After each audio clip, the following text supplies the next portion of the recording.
Hello, I'm Ollie and this is Criminolly, where I talk about crime, pulp, horror, that kind of thing. Today, trash, I'm going to talk about three appallingly trashy British novels from the 1970s.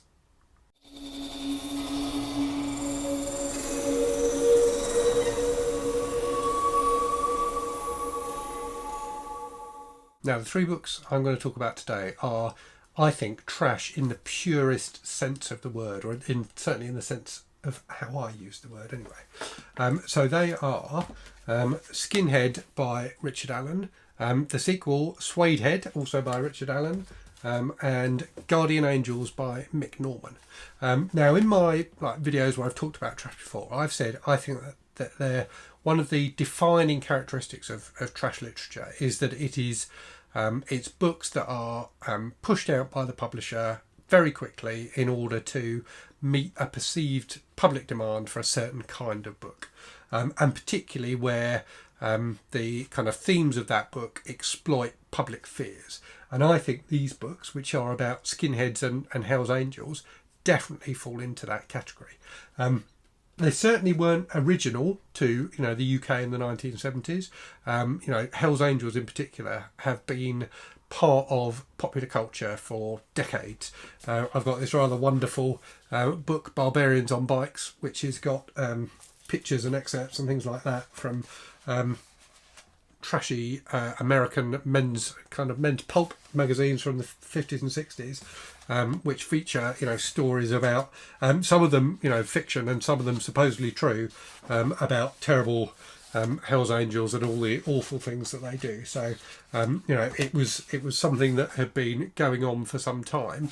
By the 1970s, when New English Library in the UK started churning out these trashy books that capitalise on public fears about youth gangs, and in particular I think especially with the skinhead books, working class youth gangs.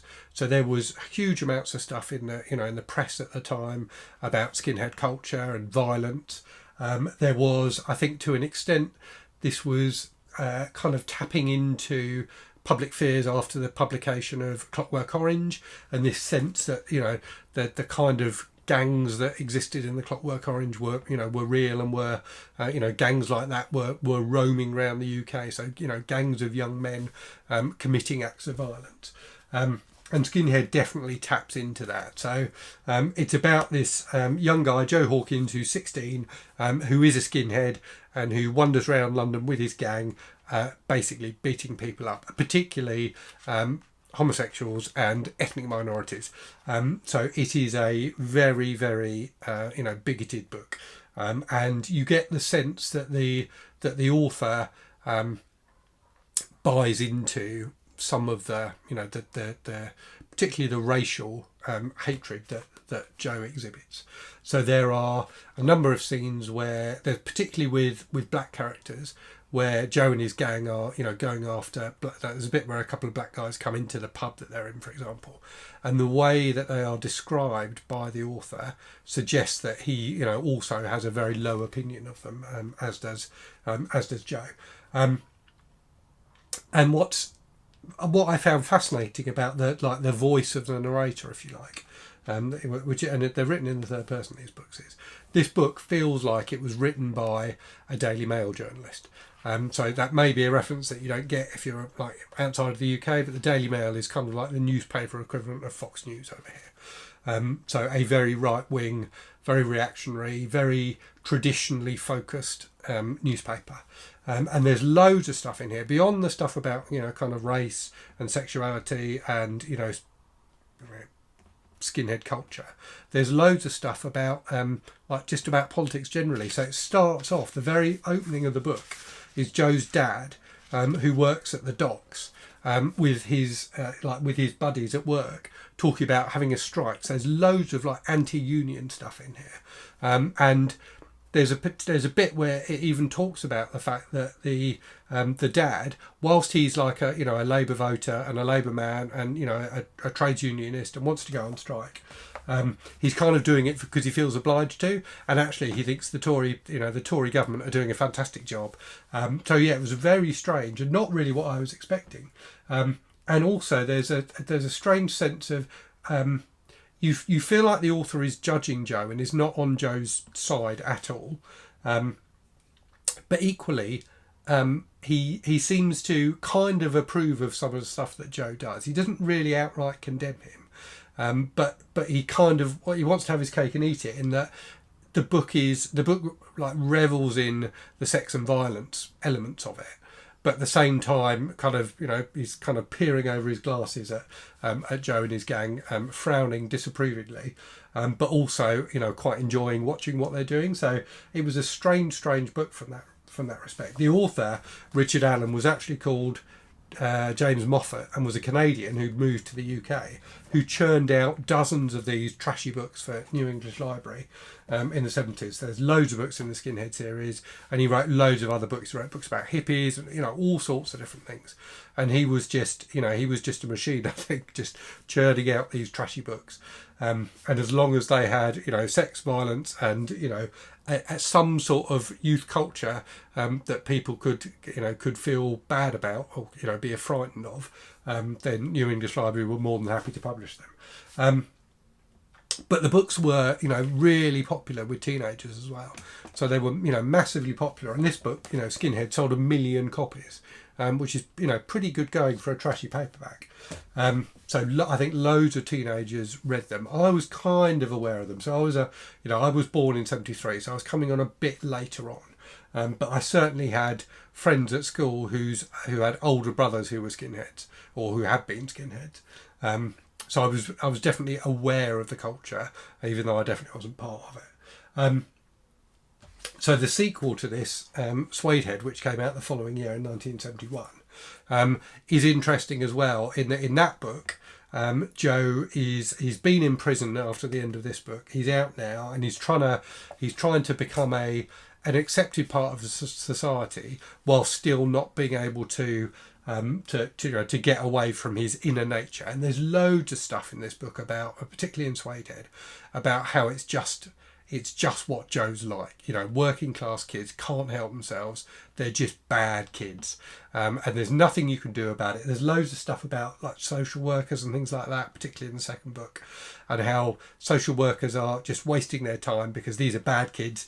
They don't need love, they just need to be punished. They just need to be locked up and kept away from society.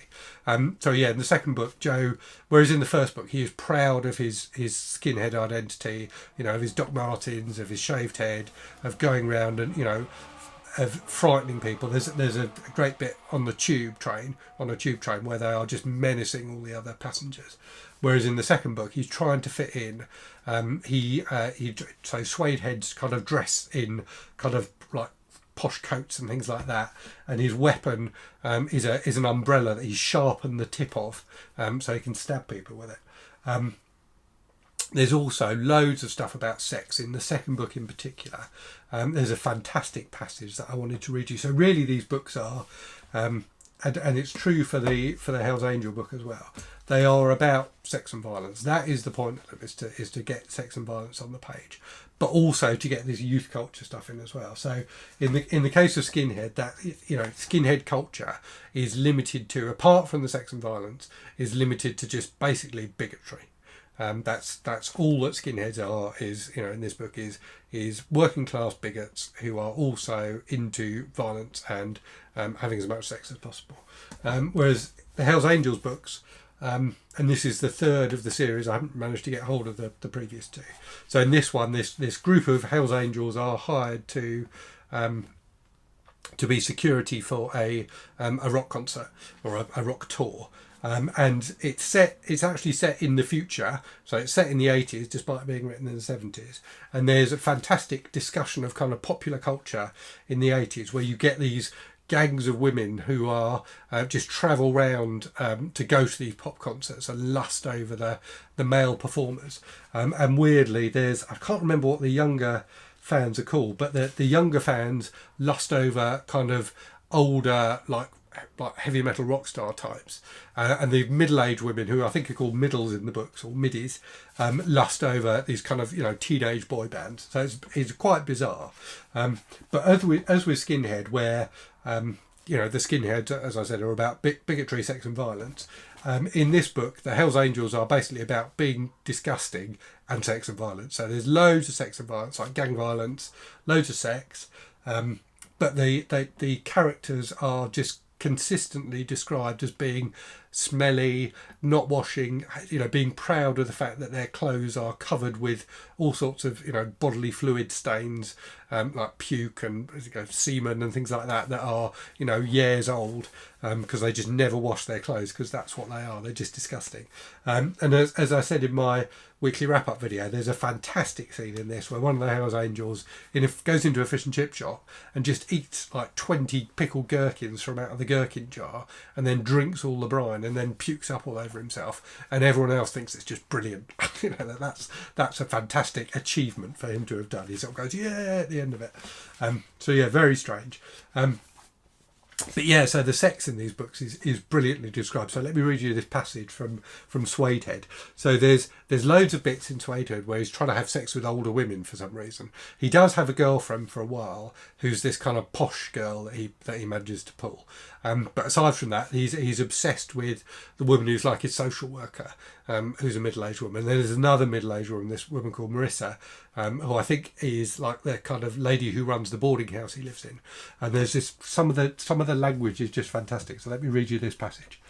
A kettle could not have boiled in the time it took Joe to whisper his lustful demands. Marissa writhed, eager as a teenage virgin for this marvellous youth's strident passion. His hands roamed her nudity everywhere, pleasing her, teaching her, bringing her womanhood to blossom-bursting beauty. "Joe, the bed creaks," she moaned as he tried to pull her off the sofa. "Let it."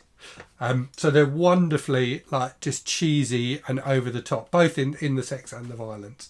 They're written with a real raw energy, both the, you know, the Skinhead books and these books. They are in many ways completely despicable. They are complete trash. But I found all three of them really, really entertaining.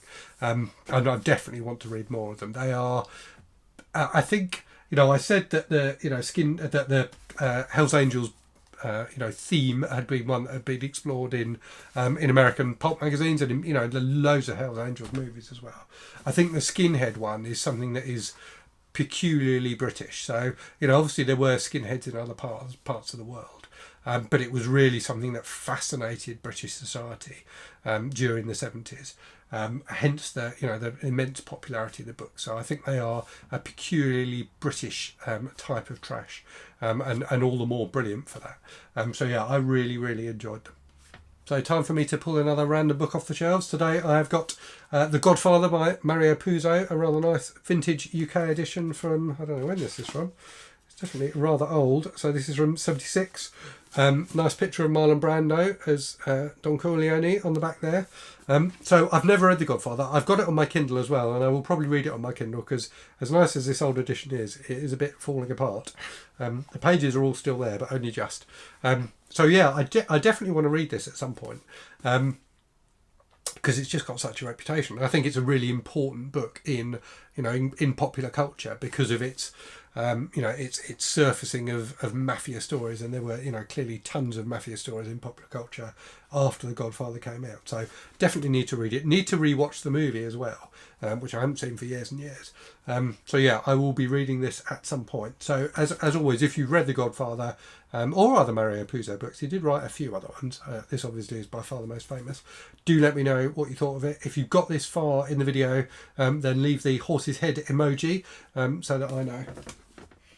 So yeah, that was a bit of a tour through some of the most appalling trash that 70s Britain had to offer. Do let me know if you've read any of these books. I'm intrigued to see if there are other people out there who have. I know there's at least one subscriber, Mike Potts, who is a big fan of these books. So if you're watching, Mike, say hello. But yeah, let me know if you've read them or other kind of trashy books that tap into cultural fears about youth culture. I think it's a fascinating area of popular fiction. So anyway, as always, thank you very much for watching. Hope you're safe and well. Hope you're reading good stuff, and I will speak to you again very soon. Cheerio.